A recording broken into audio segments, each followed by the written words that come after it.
और अब बात अयोध्या में श्री राम लला की। अयोध्या में बन रहे भव्य राम मंदिर के गर्भगृह में विराजमान होने वाले रामलला की मूर्ति को तराशने का काम शुरू हो चुका है। विधि विधान के साथ तराशने का काम शुरू कर दिया गया है। रिपोर्ट। अयोध्या में बन रहा विशाल राम मंदिर।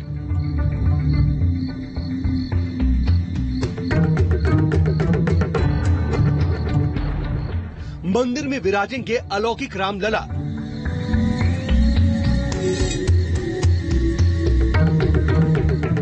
रामलला की मूर्ति बनाने का काम शुरू।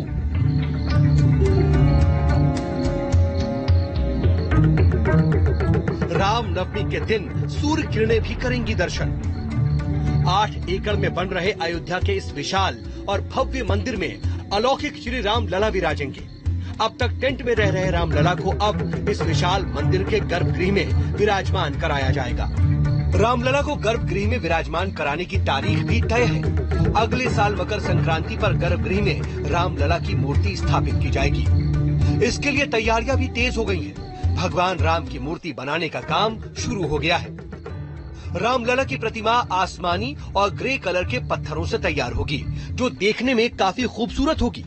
भगवान राम की 5 वर्ष की बाल स्वरूप मूर्ति वैसी ही बनेगी जैसा वाल्मीकि रामायण में दर्ज है।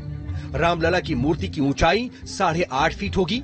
भगवान राम 51 इंच की कमल दल पर खड़े मुद्रा में एक हाथ में धनुष लिए विराजमान होंगे। प्रतिमा इतनी बड़ी होगी कि श्रद्धालु भगवान की आंख और भगवान के चरण अपनी आंखों से देख सकेंगे। इसे मंदिर के गर्भगृह में ऐसे स्थापित किया जाएगा कि रामनवमी के दिन सूर्य की किरणें रामलला के ललाट को छुएंगी। गर्भगृह से श्रद्धालु रामलला के दर्शन 35 फीट की दूरी से कर सकेंगे। इसके लिए कर्नाटक के मैसूर से लाए गए श्याम शिला पर मूर्ति उकेरे जाने की प्रक्रिया शुरू हो गई है। अयोध्या में राम सेवकपुरम कार्यशाला में बेंगलुरु से आए मूर्तिकार गणेश भट्ट की देखरेख में मूर्तिकार विपिन भदौरिया ने अपने 3 सहयोगियों के साथ काम शुरू कर दिया है। इसके पहले शिला का पूजन किया गया। भगवान का जो बाल स्वरूप है, बाल सुलभ कोमलता, वहाँ पर बाल स्वरूप है भगवान का, तो उसी अनुसार उस मूर्ति का निर्माण होना, ये आपको सबको पहले कई बार बताया जा चुका है। अब उस चित्र को एक कल्पनाओं में अपने बैठा करके उसको एक आकार प्रदान करेंगे पत्थर में, तो वो उनकी कल्पनाओं का एक स्वरूप होगा। भगवान राम के इस बाल स्वरूप प्रतिमा को बनाने के बाद उसे बाद में और भी भव्य रूप देकर सजाया जाएगा।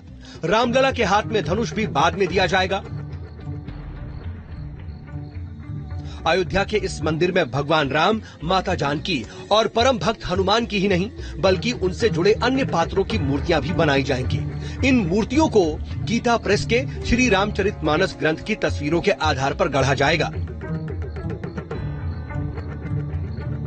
श्री राम जन्मभूमि तीर्थ क्षेत्र परिसर में भगवान राम के जीवन से जुड़े हुए ऋषि मुनियों, रामसेना, निषाद राज गुहा, महर्षि वाल्मीकि, महर्षि विश्वामित्र, महर्षि अगस्त्य, महर्षि वशिष्ठ, माता शबरी, माता अहिल्या और बाली सुग्रीव की भी मूर्तियां स्थापित की जाएंगी। इन मूर्तियों को रूप देने के लिए मूर्तिकार को प्रमाणिक चित्र गीता प्रेस उपलब्ध कराने जा रहा है।